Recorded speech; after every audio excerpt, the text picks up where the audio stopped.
Aloha, I'm in Maui, Hawaii, where Qualcomm is hosting its annual Snapdragon Summit, showcasing all of its latest and greatest technologies at one place. Some of this tech will power your smartphones, your PCs, your smart devices, and even your automotive. All of that will cover in this very first episode of the Digit Show on Times Now. But back home, more exciting stuff is happening where Aman and Siddharth have unboxed all the new devices Apple launched this month at our very own Digit Test Labs. So let's get started. My name is Manas Tiwari. You're watching the Digit Show. So earlier this month, Apple hosted its iPhone 17 series launch event and introduced the new lineup with the new orange color iPhone 17 Pro Max. We also got for the very first time an iPhone Air, which is now the slimmest iPhone available in the market. There's been so much hype around all these devices, even as Apple's efforts in AI have sort of taken a back step and now the focus is back on hardware. So what did we do? Well, we did what we do the best. We got all these devices in our Digit Test Labs, and here's Aman and Siddharth taking you through them. Hello everyone, welcome to yet another video, and this one is going to be a special but a quick unboxing. No, wait. This Okay. is not going to be a quick unboxing. This All is right. going to be a big unboxing because everything that Apple unveiled at the awe-dropping event, right? In September, yes. We have all the devices right here. Let's go. And here's everything we Oh my- have. So first of all, this is the iPhone 17 Pro Max that we have got in the deep blue color. I'll keep it right here. The next one is, I think this is the iPhone Air that Apple announced. This we have in the cloud white and 1 TB storage variant. And last but not the least, the iPhone 17 in Sage 512 GB storage variant. So with everything out of the way, now let's get on with unboxings, but ASMR style.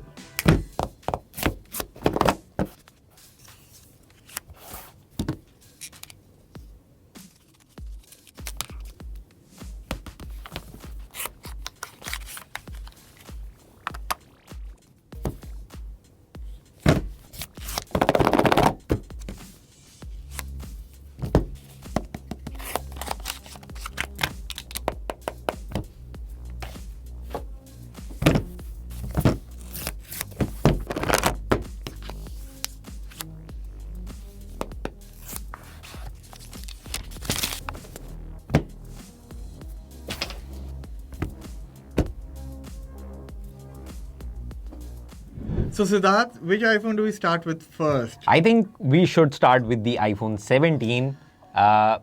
In Sage. In Sage, So of course. this is the iPhone 17, and this year the pricing has been significantly, increased, but not so much for the iPhone 17 because this one starts at about 83,000 rupees for the 256 GB version, while the 512 GB version costs 1,02,900 rupees. Of course. And the best part, again, if you haven't noticed yet, that this year all iPhones 17 Air, the 17, the 17 Pro Max and the 17 Pro start at 256 GB storage variant. So the bases are all 256 GB now. 128 anyway, And I think so. That's there's one more thing that's common between all of these devices, that is the 120 Hz ProMotion display. right. I think so.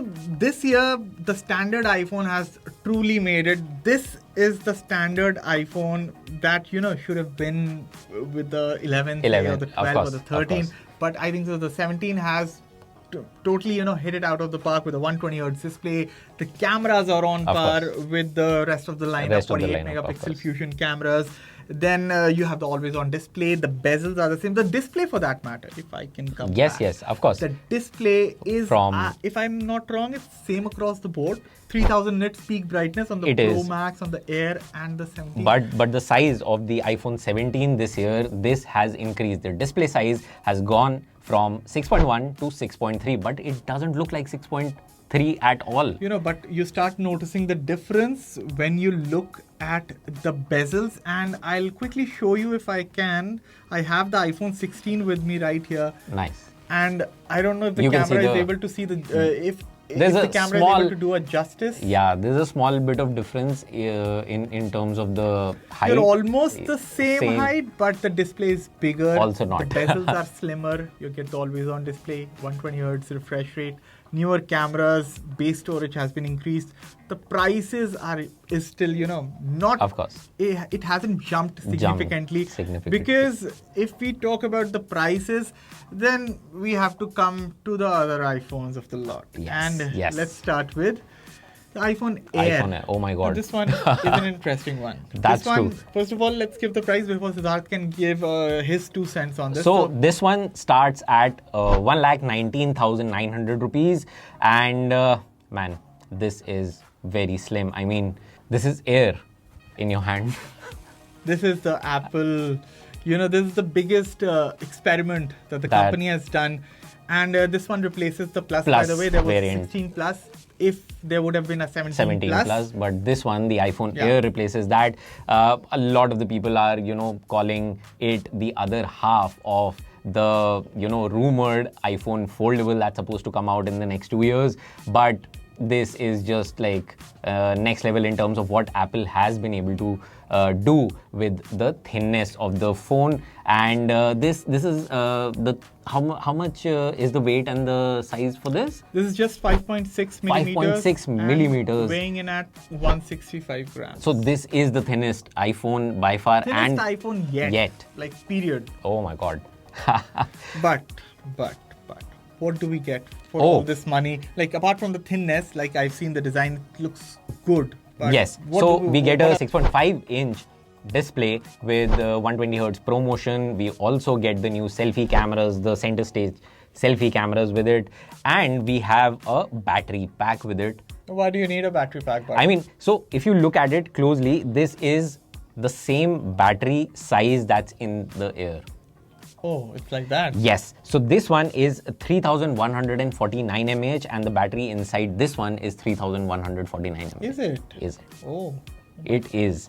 So it snaps like this. Of course, when you talk about it from like after putting on the battery and you look at it, it's not thin now, but the concept is really nice and it sort of gives you a vision into what Apple is planning in terms of the design, in terms of what they are packing in. So this one has a new modem, the C1X, and they also have the new camera, and all of these things have been sort of repositioned in the chassis up here in this camera island. So that is something, because they did not have to redesign the chassis for this.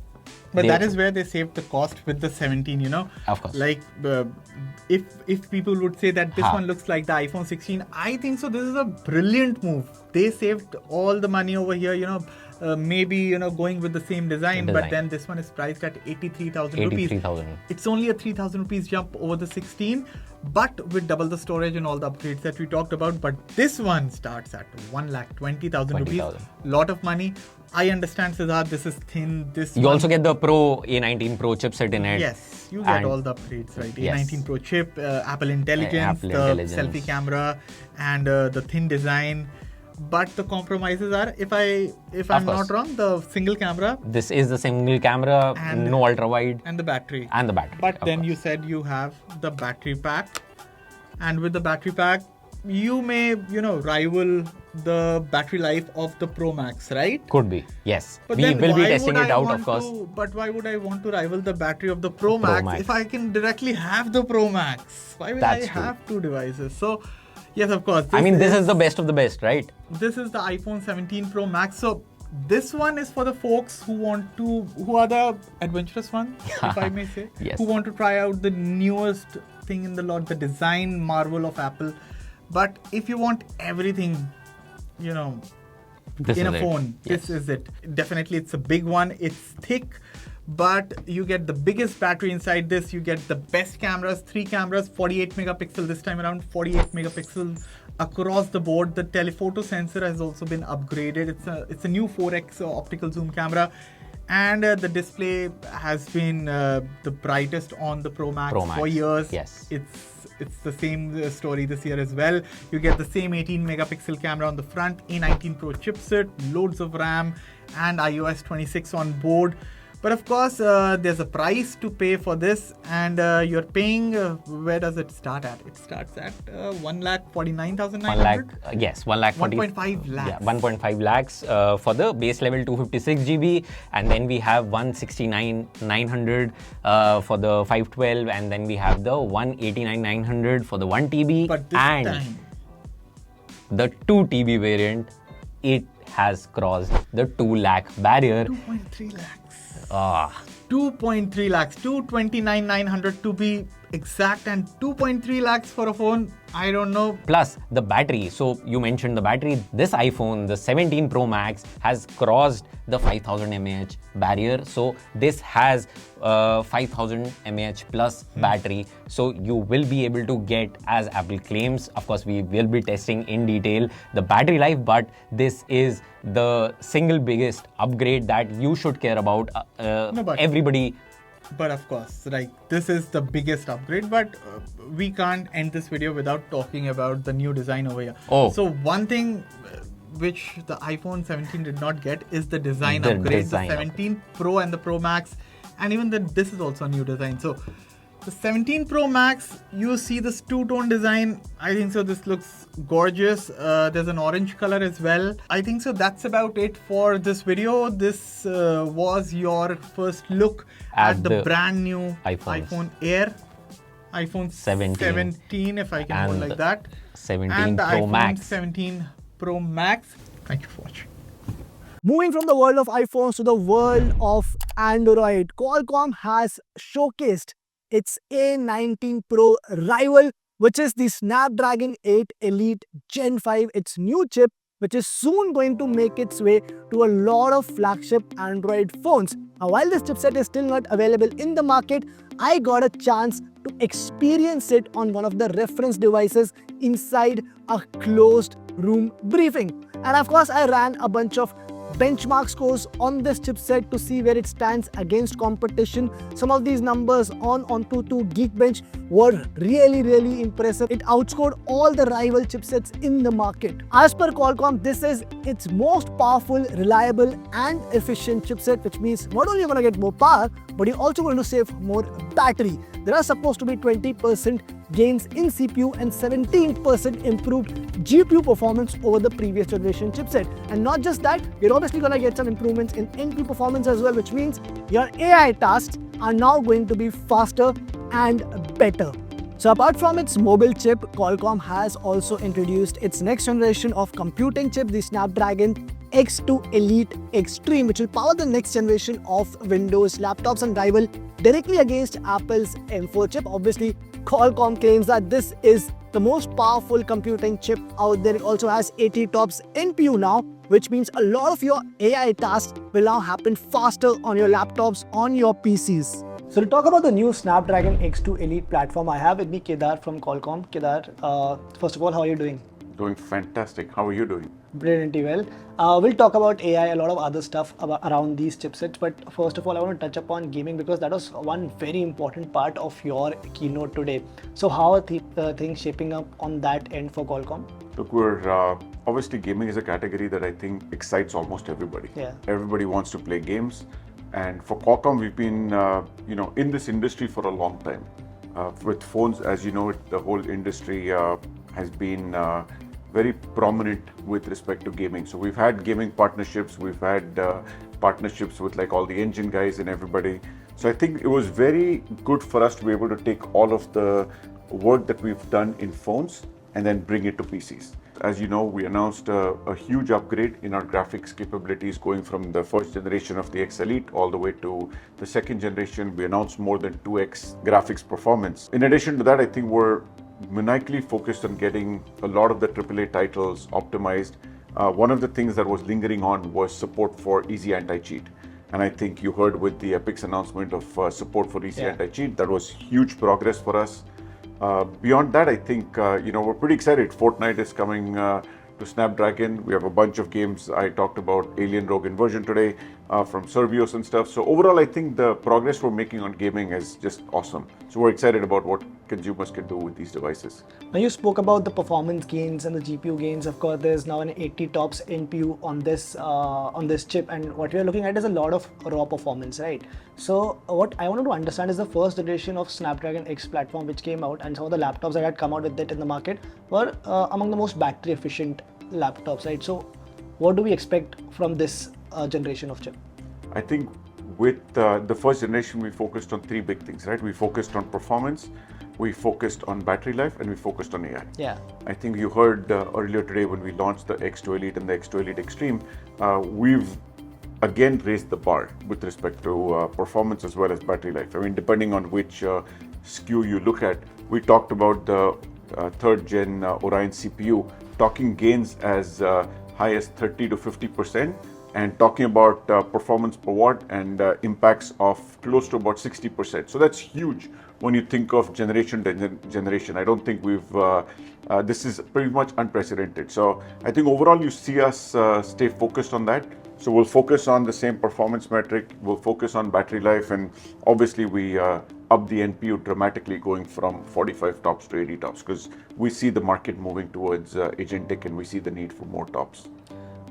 One interesting thing is that when you announced the previous generation chip, you also announced laptops with it. But in this case, you have said that the first set of laptops will be available next spring. So why is there a difference in the rollout? No, I think it was very similar. We announced Snapdragon X Elite in 23, and you had devices come out in 24. Again, for an OEM perspective, it just depends. Some OEMs choose to. You heard Asus talk about their platform today. It just depends on every OEM strategy. It just depends on when they are comfortable launching and talking about the next gen platforms. And should we expect them at the same time in India as well? I hope so. I'm encouraging OEMs to make sure that they show up in India at the same time. Now, you obviously launched your first chips less than 2 years ago, and some of your rivals have been in this game for too long now. It's not been that long for you. So where do you rank yourselves against, let's say, an AMD and Intel? It depends how you look at the ranking. It's been 15 months. As I said earlier in my keynote, we've launched 22 devices on the same day, which is unprecedented in the history of Windows. We showed you performance and battery life numbers. You already have first gen devices in the market. We've seen devices from HP, for example, the OmniBook 5. It supports close to 34 hours of battery life. That's huge. That's literally, again, unprecedented in what this industry has seen. When you look at next gen stuff, if you look at the gains we talked about, we also showed a lot of comparisons to competition. They're significant, right? So I think you'll continue to see us leapfrog in the industry, and we've raised the bar again with X2. All right. Thank you so much, Kedar, for your time. Thank you so much. So I'm kind of tired with my Hawaiian adventure. So when we got a chance to test the OPPO F31 Pro series, I sent my team all the way to India's hottest place, Jaisalmer, to test this phone out in some really extreme conditions. And here's what they found out.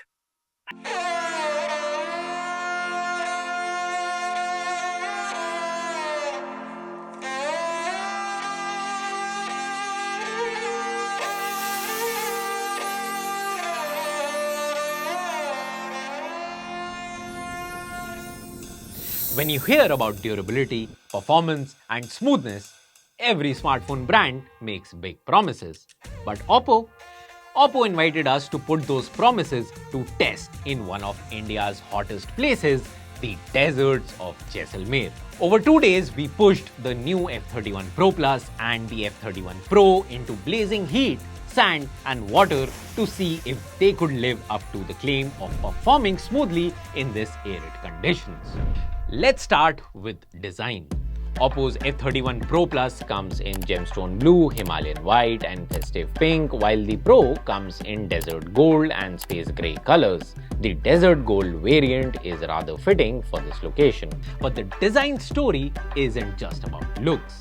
Oppo calls this a 360-degree armor body with aerospace-grade aluminum, reinforced glass, and even protection against 18 types of liquids. I liked that even when it got covered in fine desert sand, a quick wipe and it looked brand new. But here's the real test. We've all had phones slip from our hands. The multi-layer airbag cushioning system inside meant critical components like the camera and battery are protected by foam and silicon pads that act like a microshock absorber. Heat is the desert's real test. Most phones throttle or lag when temperatures rise, but OPPO claims the F31 Pro Plus with Snapdragon 7 Gen 3 and the Pro with Dimensity 7300 energy can hold their own thanks to massive vapor cooling chamber. Even at 40 plus degrees that we measured using our FLIR camera, we didn't see stutters. App launches stayed quick and frame rates in gaming were stable, which is impressive considering the desert is pretty much a torture chamber for electronics. The Trinity engine manages CPU resources so efficiently that app installation speeds improved by 26%, giving us 12 minutes of extra battery life even in this heat. Now, you can't test a phone in Jaisalmer without checking screen visibility. With up to 1600 nits of peak brightness, both displayed stayed crisp, legible and color accurate even when the dunes were blinding. That meant I could check maps on Move or shoot video without shading the screen, something that usually becomes a struggle in such scenarios. The 2160Hz high-frequency PWM dimming also meant that no eye strain during those long navigation sessions, but the desert isn't just about heat. It's about light, it's about contrast and colors. The F31 Pro series packs a 50-megapixel OIS main camera and a powerful AI suite that's designed to fix the problems we usually face in real shooting. I was particularly impressed with the AI tools. The ability to remove reflections or fix blurry photos in real time. That meant we came back with shots we'd actually want to post.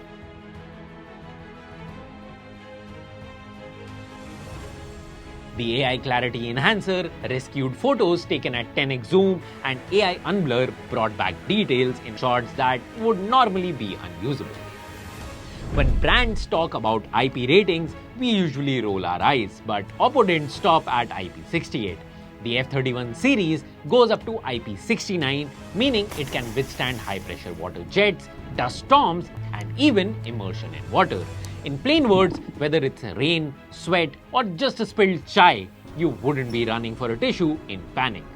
We tested it underwater, but the sealed microphones with water-resistant film and watertight SIM trays meant everything stayed functional. But the real-world test in remote areas is always connectivity. Jaisalmer's dunes are notorious for patchy signal, and OPPO's Hunter antenna architecture with the S1 chip made all the difference. The 91.6% antenna coverage around the frame means signal strength is 60% higher than the previous generation. Add to that a 7000 mAh battery with 80-watt charging and you get a true travel-ready performance. The confidence of shooting all day, then topping up over lunch is what sets this battery apart from the others.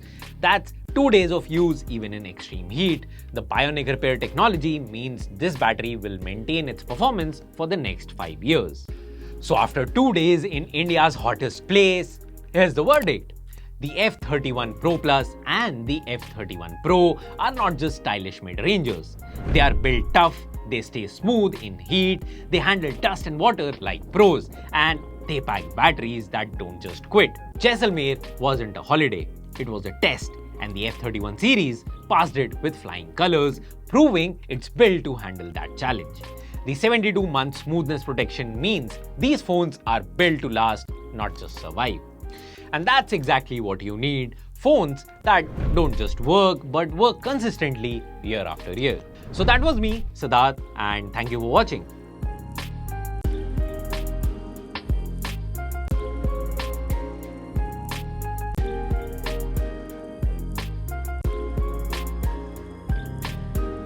So that's it in this week's episode, but fun never stops at the Digit Test Lab. So what I'm gonna do is pack my bag, head straight to New York, where Amazon is about to announce some major upgrades to Alexa, and hopefully we'll also get to know some new Alexa-powered devices, while the team back home continues to test a lot of new gadgets, which you'll get to hear about in the next episode of The Digit Show, only on Times Now.